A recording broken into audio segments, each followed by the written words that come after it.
Assalamualaikum warahmatullahi wabarakatuh. Semoga teman-teman yang sedang menonton dalam kondisi sehat semua. Insya Allah pada sesi ini saya ingin mengajarkan lagi bagaimana kita menjawab pertanyaan-pertanyaan pada IELTS Reading. Sebelumnya saya sudah membahas dua tipe pertanyaan, namun pada kali ini saya ingin membahas tipe pertanyaan yang lain. Namun menggunakan metode yang sama, yaitu dengan mengandalkan kata kunci. Saya akan mengulangi lagi bahwa metode ini sangat convenient bagi teman-teman, apalagi yang tidak suka membaca, mau baca buku, mau baca artikel, dan sebagainya. Ini metode yang cukup efisien dan efektif. Akurasinya juga cukup tinggi, ya, hanya mengandalkan kata kunci saja. Oleh karena itu, saya akan tunjukkan kepada teman-teman secara tuntas bagaimana kita masih bisa mengandalkan kata kunci pada tipe pertanyaan yang lain pada IELTS Reading.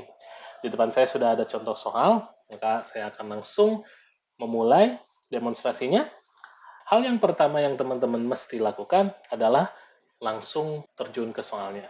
Jangan dibaca artikelnya atau reading passage-nya. Kita tidak butuh tahu dari awal reading passage-nya itu tentang apa. Dikarenakan kita pertanyaannya juga belum tahu. Dalam IELTS Reading, tujuan utamanya adalah menemukan informasi. Untuk menemukan suatu informasi, kita harus tahu terlebih dahulu apa yang kita cari. Jadi kita langsung saja loncat ke soal. Langkah kedua, teman-teman silakan langsung highlight kata kunci. Sebagai reminder, kata kunci itu harus bersifat eksplisit. Jadi tidak terlalu ambigu dan suatu kata atau beberapa kata atau frase yang akan memudahkan kita menemukan titik di mana jawabannya itu berada.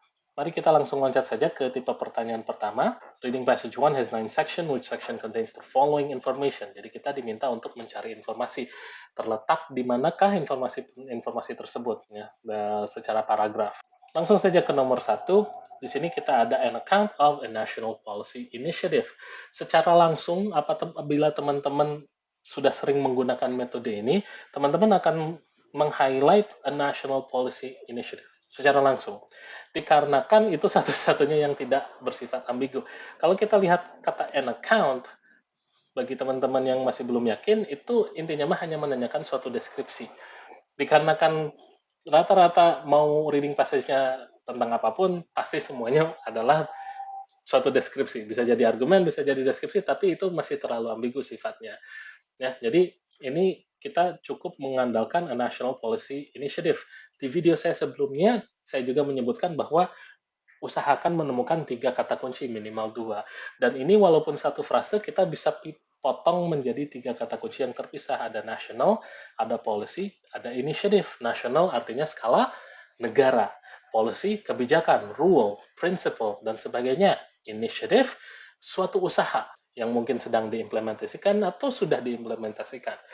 Jadi, 3 kata tersebut memiliki makna sendiri masing-masing, walaupun dalam pertanyaannya disebutkan dalam satu frase. Nah, setelah teman-teman sudah memiliki kata kunci dan pertanyaan yang dibutuhkan untuk menjawab section ini, langsung bisa terjun ke reading passage-nya. Inilah reading passage-nya. Jadi, tadi kita sudah ada tidak 3 kata dan saya akan tulis saja di sini sebagai reminder, National Policy Initiative. Di pertanyaannya mereka ditulis dalam satu frase, namun dalam konteks untuk memudahkan teman-teman, saya akan memisahkan mereka dalam 3 kosakata yang berbeda. Jadi teman-teman bisa lihat bahwa yang kita perlu cari adalah kata National Policy Initiative. Ya, jadi bukan kata yang secara eksplisit sama, namun mereka mengandung makna yang sama. Jadi kalau misalnya kita mencari kata nasional, bisa jadi kita menemukan suatu negara.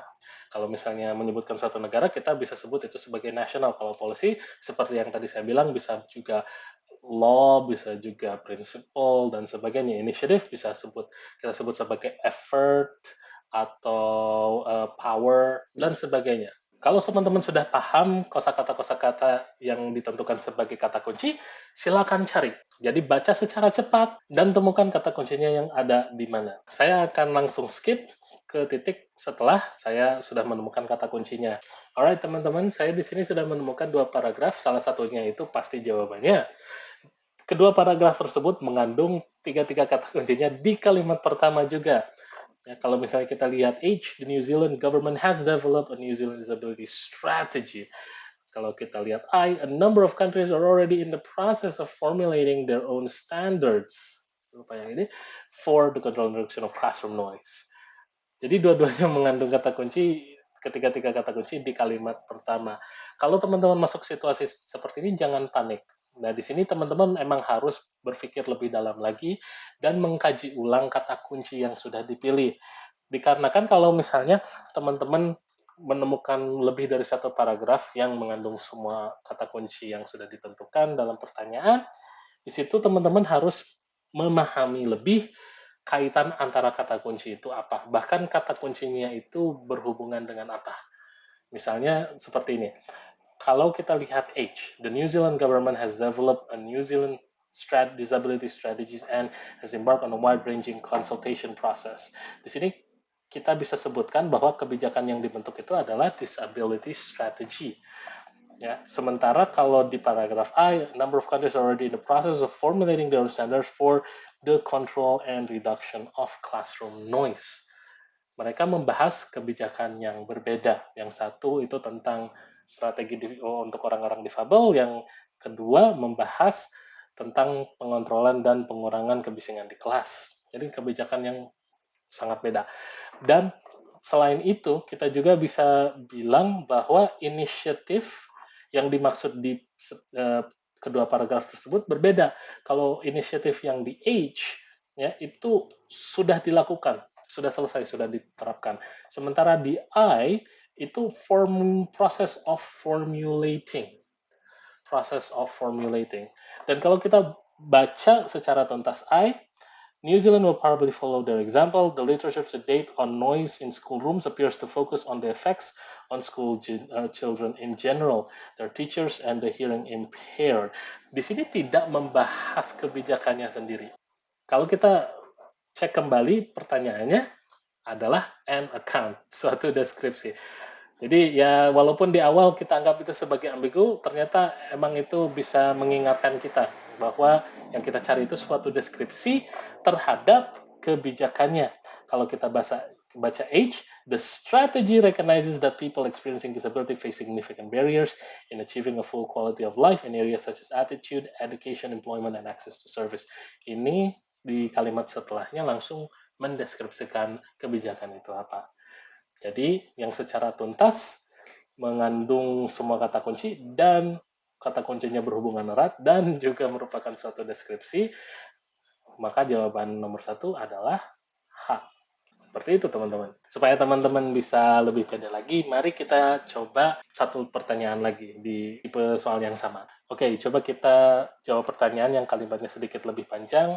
Kalau begitu, nomor 5. A list of medical conditions which place some children more at risk from noise than others. So we're looking for a list. Kita sedang cari daftar, suatu daftar medical conditions which place some children more at risk from noise than others. Those are the keywords. More at risk, medical conditions, a list. 3 itu akan membantu kita mencari jawabannya. Teman-teman boleh mau dispesifikkan, tapi itu hanya supaya teman-teman tidak mudah panik saja, kayak kata children atau kata noise. Itu juga bisa di-highlight. Sekarang kita langsung saja loncat ke reading passage-nya, dan saya sudah ditulis di sini kata kunci yang akan membantu kita mencari jawabannya. Nah, kalau misalnya dalam tipe pertanyaan seperti ini, sayangnya teman-teman untuk setiap pertanyaan usahakan baca paragrafnya secara struktural. Jadi, kalau misalnya tadi kita menemukan di jawabannya di huruf H, ya untuk pertanyaan kedua baca lagi dari paragraf A sayangnya. Tapi kalau teman-teman suka menghafal, itu tidak akan terlalu susah. Ya, jadi mungkin teman-teman bisa menghafal paragraf-paragrafnya itu intinya mah mengandung informasi seperti apa dan langsung loncat ke paragraf yang terasa mengandung kata-kata kunci yang di-highlight pada pertanyaan. Baik teman-teman, saya akan langsung loncat ke titik di mana kata kuncinya sudah di-highlight. Baik teman-teman, untuk pertanyaan nomor 5 ini relatif lebih mudah dikarenakan kita sudah dikasih tahu yang dicari itu adalah sebuah list, jadi daftar isi. Kalau misalnya teman-teman tidak menemukan list dalam suatu paragraf, skip. Di sini saya menemukan 2 paragraf yang mengandung kata suatu daftar isi, paragraf B dan paragraf D. Jadi setelah itu kita hanya perlu mengecek aja yang mana merupakan daftar isi yang merupakan medical condition atau kondisi medis. Jadi kalau kita lihat paragraf B, modern teaching practices, the organization of desk in classroom, poor classroom acoustics, and mechanical means of ventilation such as air conditioning, bla bla bla. Jelas itu bukan medical condition. Kalau kita lihat D, hearing impairment, autistic spectrum disorders, and attention deficit disorder, itu semua merupakan medical condition. Jadi kalau kita mau cepat, jawabannya jelas sudah D. Tapi kalau kita mau lebih yakin lagi, kita bisa cek secara keseluruhan paragrafnya apakah ada risk, apakah ada children juga. Dan sudah saya highlight di sini, are not limited to children. Children ada di sini juga.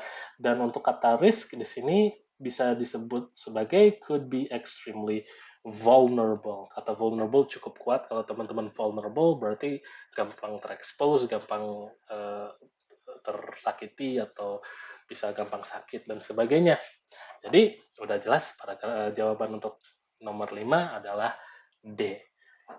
Demikian itu sudah mengakhiri tipe pertanyaan yang pertama. Semoga teman-teman bisa lebih pede untuk menjawab pertanyaan seperti ini. Ini merupakan salah satu pertanyaan yang cukup mudah untuk dijawab. Jadi, selama teman-teman tenang dan fokus kepada kata kunci, insya Allah mudah untuk menjawabnya. Sekarang kita langsung ke tipe pertanyaan yang kedua. Answer the question below. Choose no more than 2 words and or a number from the passage for each answer. Jangan lupa kalau tipe pertanyaan seperti ini, pastikan instruksinya diikuti. Jangan diabaikan. Kalau teman-teman menjawab secara benar tapi melebihi 2 kata, itu akan dinilai sebagai salah. Jadi cukup sayang ya. Baik, kita coba saja nomor 9 secara random. What term is used to describe the hearing problems of school children which have not been diagnosed? So we're looking for term. Suatu kata istilah is used to describe hearing problems of school children which have not been diagnosed. Kita bisa bilang di sini kita mencari 3 kata kunci, namun bentuknya harus dalam suatu istilah. Jadi bukan angka, bukan suatu kata aksi, ya, suatu istilah. The hearing problems school children which have not been diagnosed.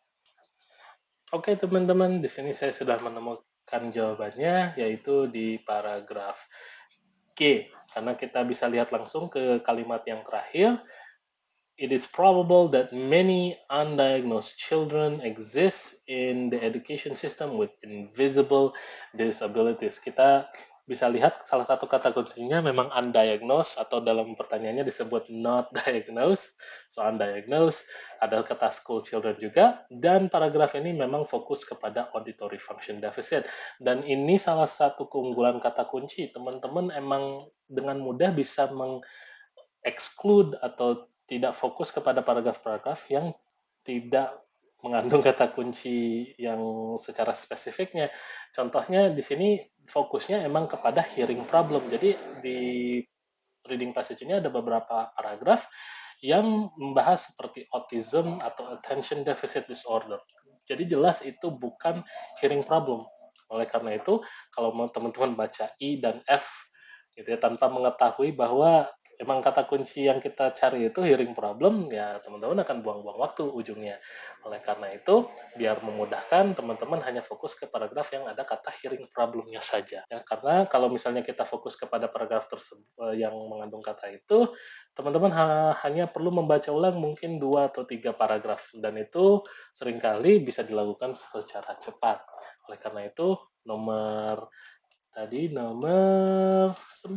itu jawabannya adalah invisible.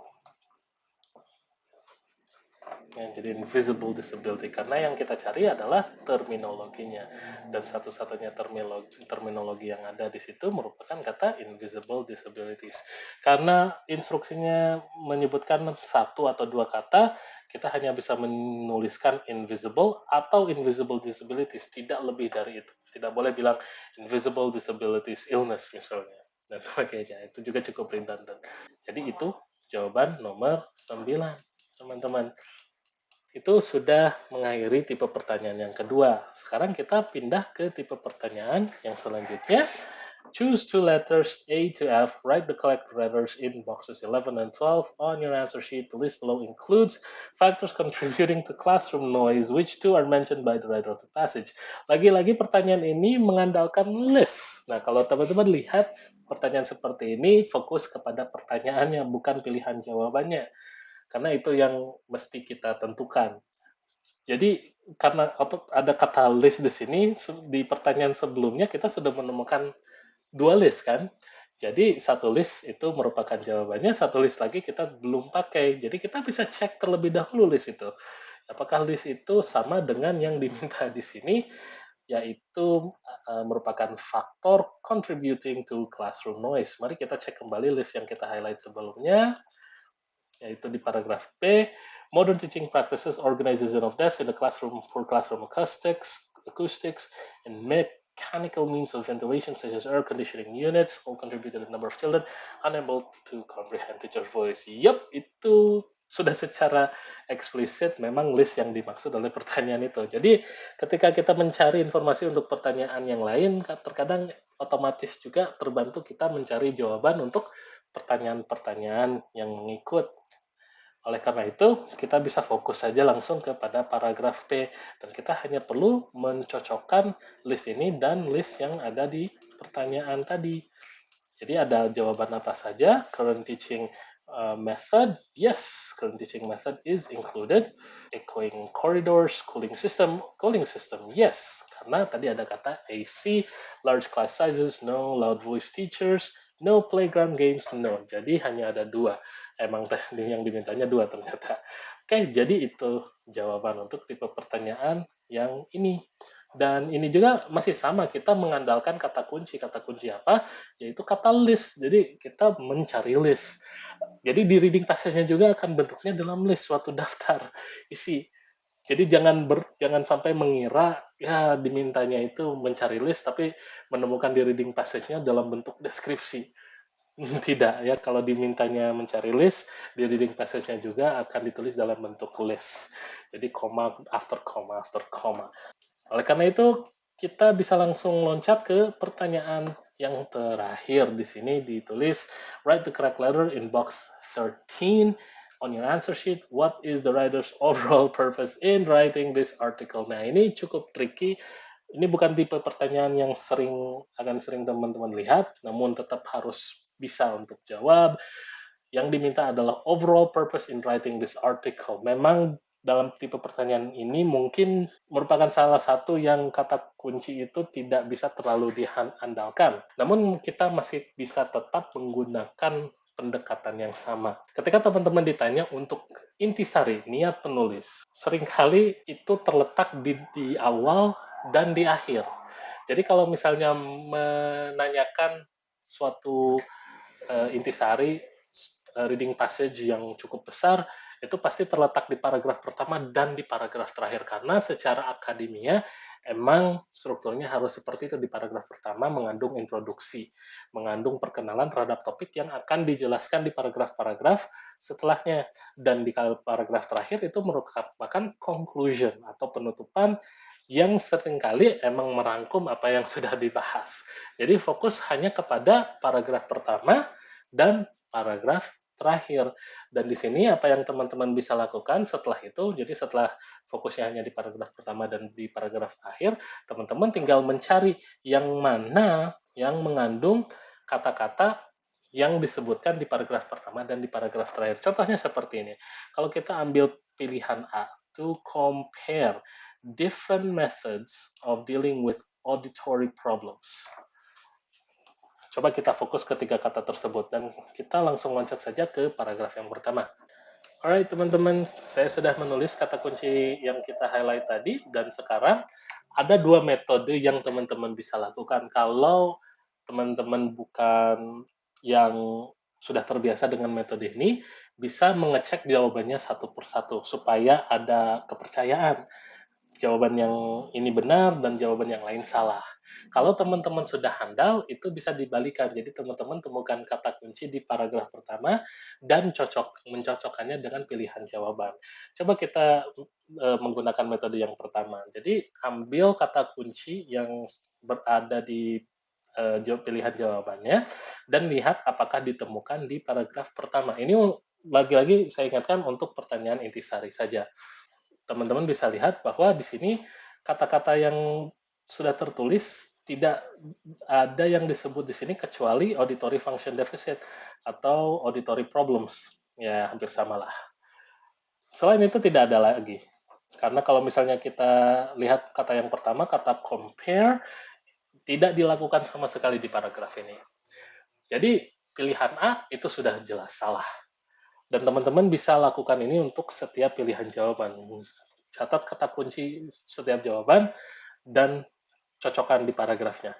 Tapi kalau misalnya ingin metode yang lebih cepat, silakan baca paragrafnya terlebih dahulu, atau kalau sudah hafal, langsung saja mengindikasikan kata kunci yang ada di paragraf tersebut. Jadi untuk konteks ini, kata kunci yang teman-teman pengen adalah kata kunci yang sering muncul selama di reading passage ini.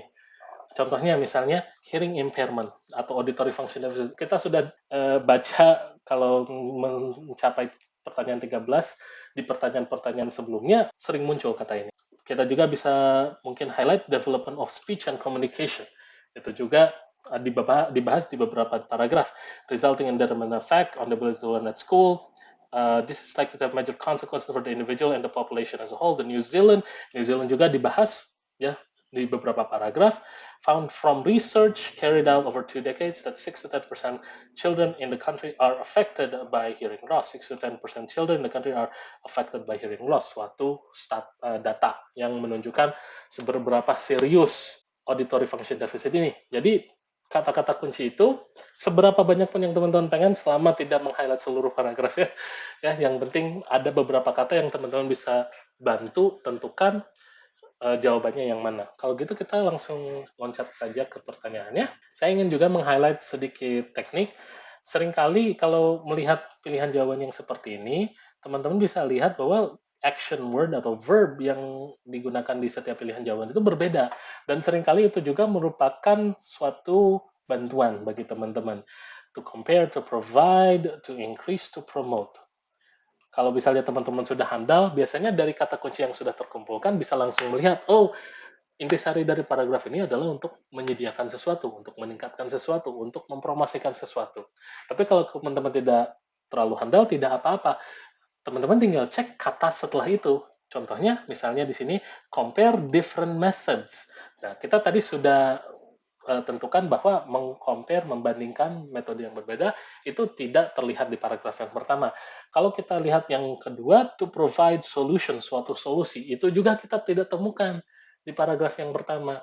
Ya, tadi ada auditory function deficit, impact-nya, efeknya seperti apa, negara New Zealand, dan seberapa serius penyakit auditory function deficit itu. Dan yang C, to increase awareness, bisa jadi, karena di paragraf pertama itu menunjukkan keseriusannya kan. Jadi semua kata kunci yang kita highlight menunjukkan seberapa serius dan menjadikan contoh kasusnya New Zealand. Nah, untuk T, to promote New Zealand as a model, itu juga tidak terlalu disebutkan di paragraf pertama. Jadi kalau misalnya kita mengikuti alur tersebut, kemungkinan besar jawabannya itu adalah C, teman-teman. Kalau misalnya kurang yakin, bisa cek seluruh kalimatnya saja. Kalau misalnya kita lihat C, to increase awareness of the situation of children with auditory problems. Ingat tadi salah satu kata kunci yang kita highlight adalah auditory problems. Dan berdasarkan pilihan jawaban ini hanya ada 2 jawaban yang mengandung kata auditory problems, yaitu A dan C. Sehingga kita bisa dengan lebih pede bilang bahwa B dan D kemungkinan besar memang salah karena tidak fokus kepada auditory problems. Oleh karena itu, karena kita sudah tentukan A lebih awal itu salah, jawabannya adalah C. Jadi sebagai pengingat aja, di sini jawabannya adalah A dan C, dan di sini jawabannya adalah C. Nah, jadi begitu teman-teman menggunakan kata kunci, insya Allah sangat memudahkan teman-teman menjawab reading section dalam IELTS. Itu saja untuk hari ini, semoga bermanfaat bagi semua yang sudah menonton sampai akhir. Semoga sukses dalam meraih nilai IELTS yang akan memuaskan atau sesuai dengan yang dibutuhkan. Jangan pernah menyerah. silakan tanya pertanyaan apapun di section comment, di comment section, maaf. Dan apabila teman-teman belum subscribe, silakan subscribe supaya teman-teman bisa dapat pelajaran lebih banyak lagi untuk serba hal, semua hal tentang bahasa Inggris. Itu saja untuk hari ini. Mohon maaf atas segala kesalahan. Wassalamualaikum warahmatullahi wabarakatuh.